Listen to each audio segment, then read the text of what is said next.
Michigan State picked up more help in the secondary for their football team, thank goodness. And also, hey, we got someone else to root for in these NBA playoffs. Let's go. You are Locked On Spartans, your daily podcast on the Michigan State Spartans, part of the Locked On Podcast Network, your team every day.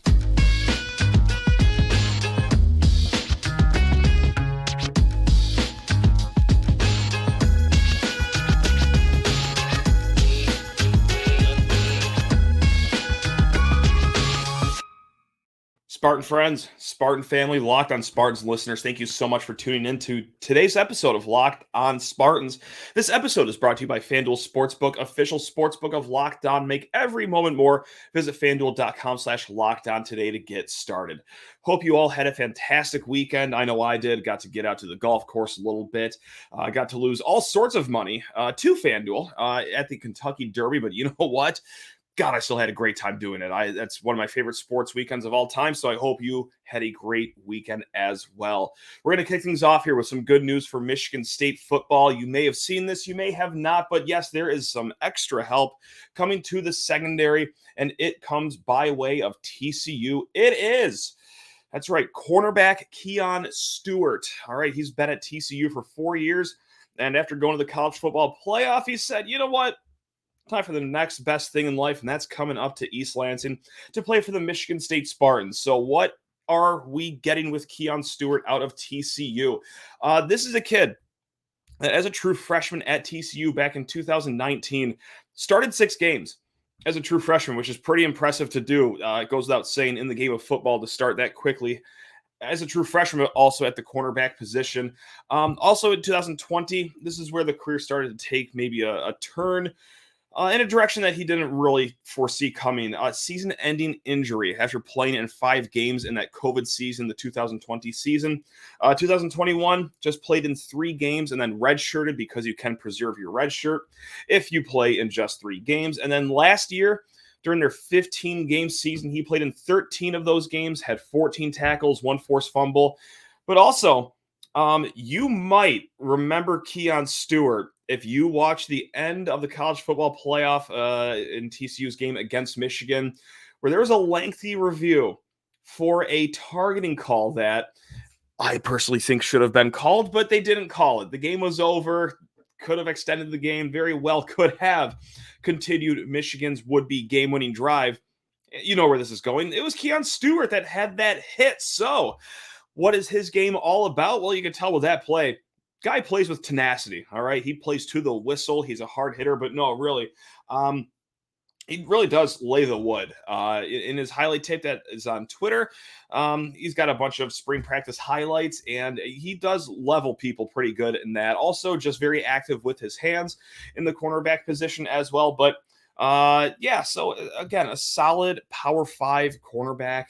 He said to Brennan Moore of Spartans Illustrated, I chose Michigan State because when I first talked to them, they were honest from the start. They didn't sugarcoat anything.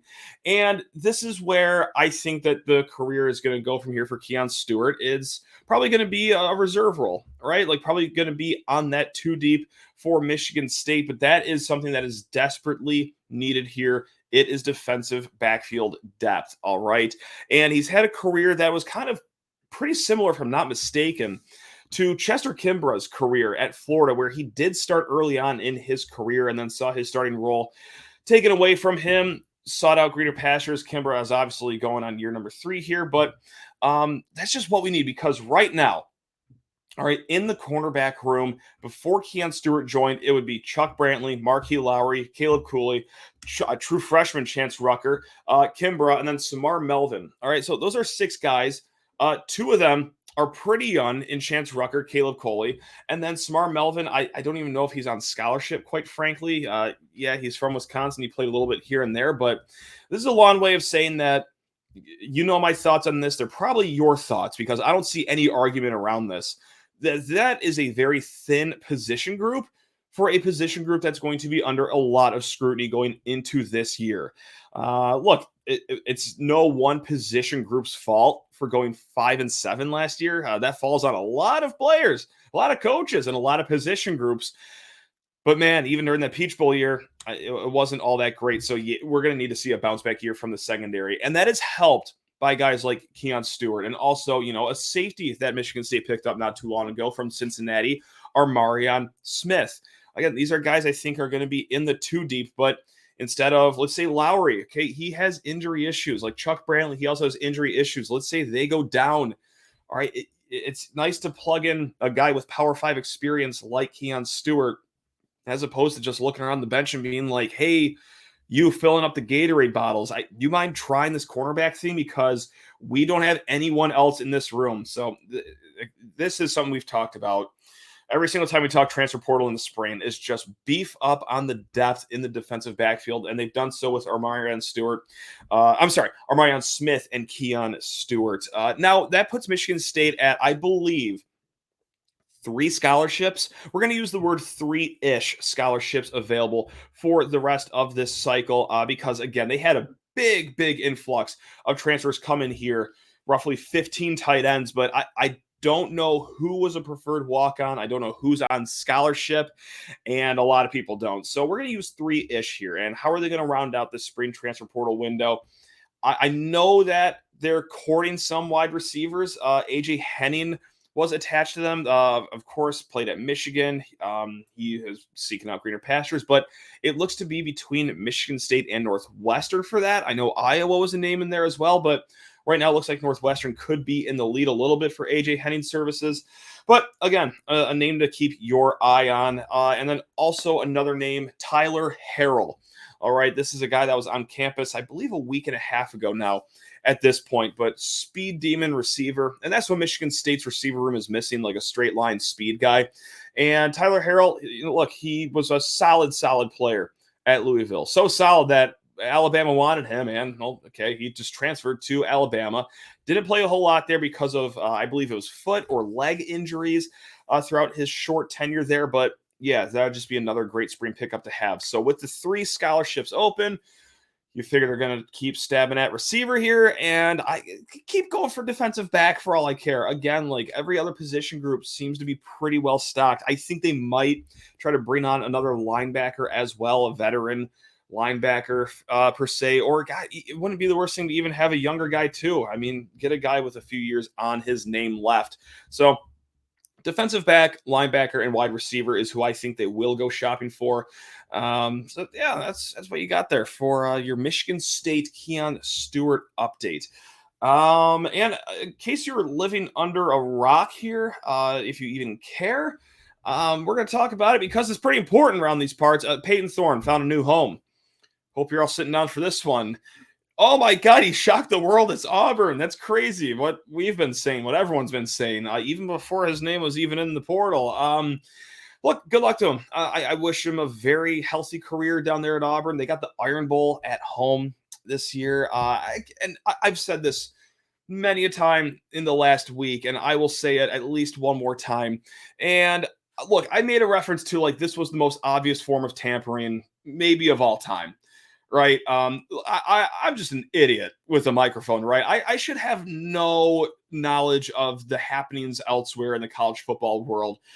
But even I knew he was going to Auburn before he entered his name in the portal. Like you would think you would throw the scent off a little bit by waiting maybe a week after, but whatever. No one gets punished. Who cares? Whatever. So I made a reference to that. Like that's the most obvious form of tampering ever. And as fan bases do, you get the whole like, oh, Cope hard or Sparty or you're just salty. It's like, no, I'm just in awe, just how blatant it was. Like, cause again, I'm not really like losing sleep over Thorne transferring. I think, and this is what I'm going to keep saying over and over again, I think this is a really good idea for both parties involved. For Payton Thorne, go somewhere where there's a fresh start for you. For a fan base that is not openly rooting against you in a quarterback battle, kind of like what was happening up here, right? And hey, for us, for the Michigan State side of things, whether it's the fan base, the players, like it's going to be a little more patience with whoever the new quarterback is. I think having a 2-man race for quarterback, I think there's actually a lot that you could take from that instead of just having a 3-horse race. Because, all right, let's say Payton Thorne wins the job. All right, well, is Caden Hauser going to get up and leave? Is it going to be a stale offense once again to start the year? Are the fans going to start booing at the first 3 and out of the season? I think it's just the healthiest way to go for all parties involved. So there's your breaking news update. Hope you're all sitting down for that one. Payton Thorne to Auburn. We will be switching things up. We're going to go to the basketball court here in a hot second. But first, need to talk your ear off about FanDuel Sportsbook, America's #1 sportsbook. Hey, you know what? NHL playoffs, NBA playoffs, MLB regular season, golf season is in full swing. And hey, if you're like me over the weekend and a lot of weekends prior to, FanDuel Racing. Let's go. Go bet on some ponies.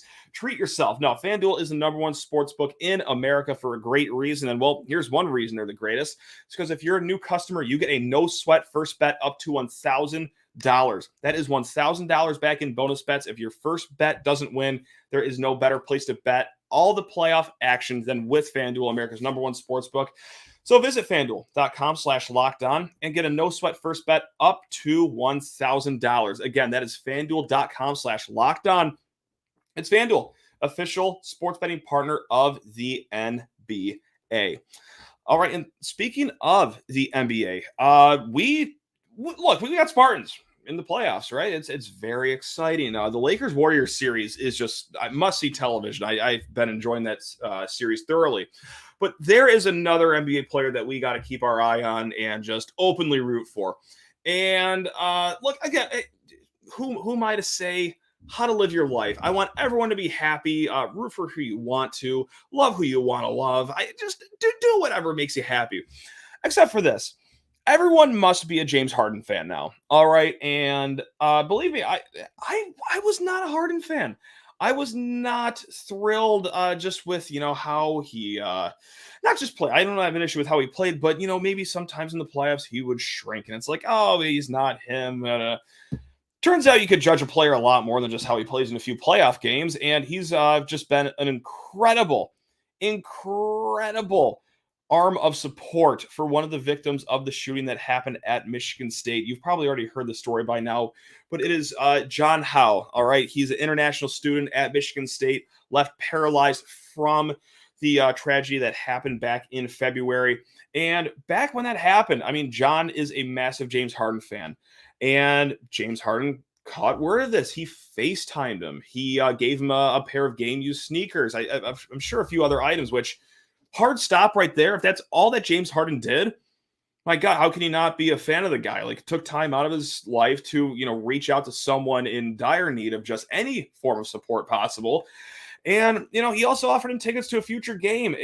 And James Harden walks the walk, man, not just talking the talk, but flew him out to Philly for the last 2 games of the playoff series, met with him before the game, met with him after the game, especially this last game on Sunday night where James Harden had the game-winning shot late in overtime, 42 points. And immediately after the game says, John Hao gave me good luck. He brought me good vibes. We won this game for him. So on top of mind the entire game, this is not just some I'm just going to give the guy a call and give him some signed things, which again, I cannot overstate. That's still awesome to do. But man, he's going all out for the Spartan right here, and just trying to give him any semblance of reason to smile here, because it goes without saying, an impossibly tough stretch for John Hao. But yeah, James Harden, definitely a fan of his now. So reaching out to our Spartan in John, and just quite literally doing everything he can to try to bring happiness to him. So go get him, James Harden. I was already rooting for Philly in this series beforehand, and just gave me even more reason to do so. So James Harden, honorary Spartan. There we go. Also in NBA news, I'm sure you saw this. Matt Ishbia could have died on Sunday with two-time MVP, not reigning MVP, but two-time MVP Nikola Jokic. That's right. Giving a little forearm shove to Matt Ishbia. And Matt Ishbia, I got to say, yes, I know he's a national title winner here at Michigan State back in 2000, but give this man an Oscar, give him an Emmy. That was a great flop that he had. And I think Jokic got called for a foul or so. I don't know. But yeah, so that was just another fun thing that happened with Spartans in the NBA, is Matt Ishbia, of course, the owner of the Phoenix Suns, really selling the flop there. So, hey, you got to do what you got to do for your team. But yeah, there's plenty of exciting action in the NBA. Playoffs, the Lakers are up 2-1 against the Golden State Warriors. Obviously, if you're like me, a big Michigan State slappy who loves Draymond Green, you're going to root for any team that he's on.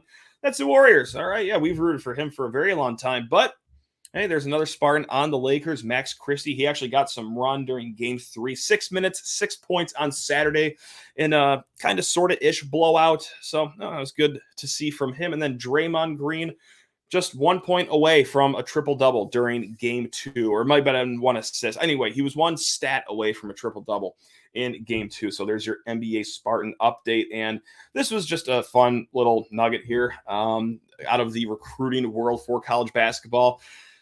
Bronny James, that's right, LeBron James's son, commits to USC.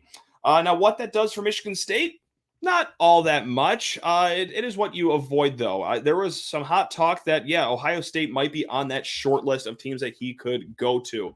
I believe he visited Ohio State, actually. There was thought that, okay, well, it could be Ohio State. No, so he's not going to be in our conference. He's out of the conference at least. And there was hot talk back in the day, God, when people felt good about Michigan basketball recruiting that, like, Juwan Howard could lure Bronny James there, but I don't know if Juwan Howard can lure anyone to that program anymore. Oh, it's great. Oh, it's so awesome seeing out a downfall that you preyed on. This is great. Anyway, but no, so what this does for Michigan State recruiting rankings wise for the 2023 class, because Bronny James was one of the last 2023 commits to pledge his commitment somewhere. Michigan State on Rivals slides down to 5th for the team rankings, which is still obviously an incredible recruiting class coming in. That is the best in the Big Ten. And in front of Michigan State right now, number 4 UConn, number 3 USC, and then Kentucky and Duke as well. So that's how we're going to tie in the Bronny James news to Michigan State. He's not in the conference, but man, if Michigan State sees them in the tournament, I don't think I would like that, because it ain't just Bronny James there. Boy, howdy, G. Willikers, the number 1 player in the country, Isaiah Collier. That man can hoop. He can play the basketball. Saw him at the McDonald's All-American game.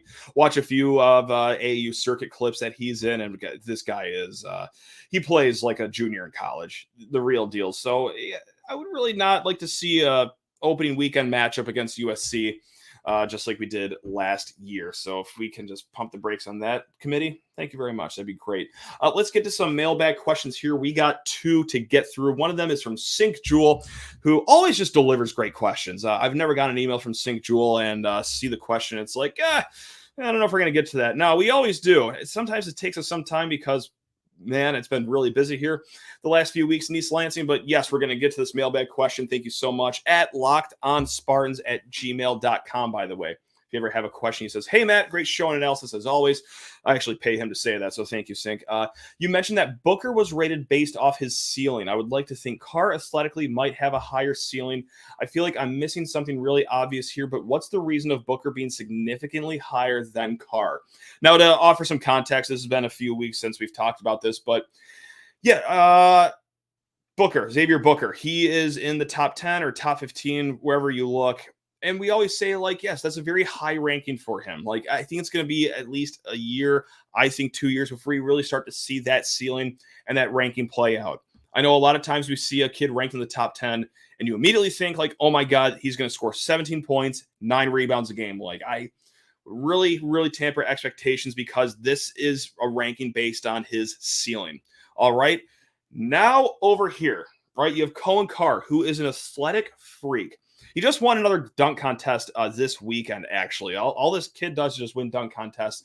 But he's rated anywhere from like 30th, I think, is his highest ranking on Rivals. And then it's either 24/7 or On3 have him like in the 50s. Regardless, big variance in his ranking, but he is behind Booker, even though right now seems to be the more polished player. So why on earth is Coen Carr rated behind Xavier Booker if we expect almost maybe even more out of Booker, or at least as much from Carr as you would with Booker? So why that ranking? First and foremost, I don't think you're missing something obvious here. Like, that is a fantastic question. And it's the now age-old debate in the recruiting world of, all right, do you rank based on who they are right now, or do you rank them based on how great they will be in the future? And look, I mean, Coen Carr is an athletic freak. And let's say his ceiling is a 10, which, you know, this is the best way to describe it. I think his ceiling, let's call it a 10 right now. And Coen Carr is already at like that 8.5 or 9. I mean, for his ceiling, the only thing that he could really grow with is that jumper, but even that's made some pretty good strides. But right now, like, I don't think he can get more bouncy, for example. Whereas let's go over to Xavier Booker. Like, his ceiling, people are projecting that to be like a 12, right? And right now he's maybe somewhere in that like 7, 8-ish area. But like, if by the sophomore year, should he stay, that's why he gets the higher ranking, just because his ceiling is higher. Like Coen Carr, I actually don't think he has much more room to grow. And I think that's what a lot of recruiting experts are saying too, with their rankings reflected like that. Whereas Booker, I mean, this is just a young pup, right? I mean, it is a very lazy comparison to make because, just a Sparty guy comparing another Sparty guy. But like, it truly is shades of Jaren Jackson, right? Like, Jaren Jackson showed some pretty good things in his 1 year at Michigan State, but he also had plenty of ways to grow even after he left. And look what he is right now, defensive player of the year in the NBA, a reliable outside shooter. Everything that he was working on in that 1 year at Michigan State. So that's I hope that made sense. But yeah, it is the higher ceiling for Booker, and the fact that he does have a way to go.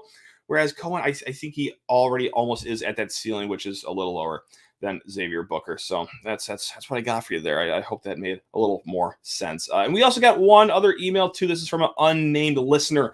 Again, lockedonspartans@gmail.com. They listened to our episode last Tuesday. We've been doing Top 5 Tuesday. We did top reasons to be optimistic for Michigan State football. It wasn't top 5 because me and the chief of propaganda, we both had number 1 being Keon Coleman. And so we deleted that from the episode. So they reached out to us, lockedonspartans@gmail.com, and said, hey, listen to your show. If you had to add one more reason for optimism to bring it up to 5, what would it be? And, I'm going to stay topical with the times here. I think it is going to be a healthier quarterback battle.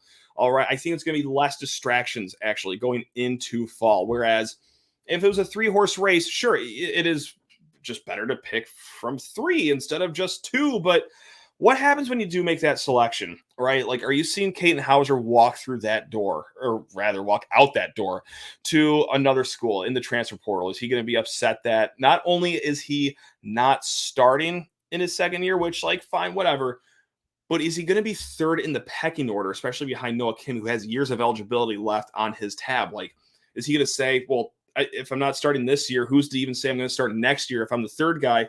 Whereas right now, at worst, all right, he's going to be that 2nd guy on the depth chart. And this is very easily a quarterback battle that could work its way into the regular season, right? I mean, should Noah Kim be named the starter by the 3rd week of August? Fine, that's great. That's awesome. But like, yeah, there is a world where, okay, hey, we're going to actually switch on and off here some series against Central and then Richmond and see if anyone names themselves the starter for the Washington game.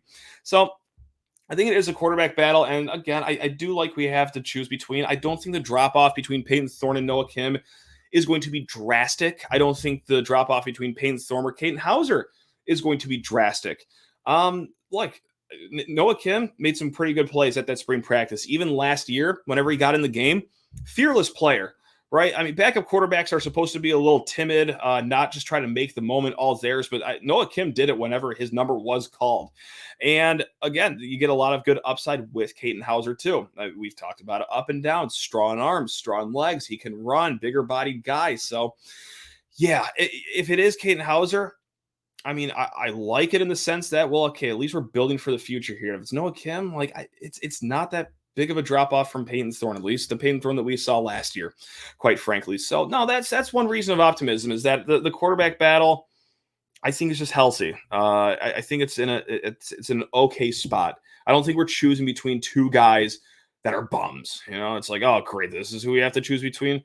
Because if they really felt that way, they would probably just try to go swimming or fishing for another quarterback in this transfer portal window. And from everything I know, that's not even going to be on their radar. Now that I've said that out loud, they'll probably sign TJ Finley tomorrow, but you get the point. From what I know, quarterback's not on the radar, and I think that there's a reason for that, because they are comfortable with the 2 guys that they have. So there you have it. Again, lockedonspartans@gmail.com. Gang, if you have any questions, comments, concerns, I guess, if you're just worried for some reason, lockedonspartans@gmail.com is the place to find me. Thank you so much, guys, for listening, for watching. Please rate, review, subscribe. Now go enjoy the rest of your week. Love you all. Go green.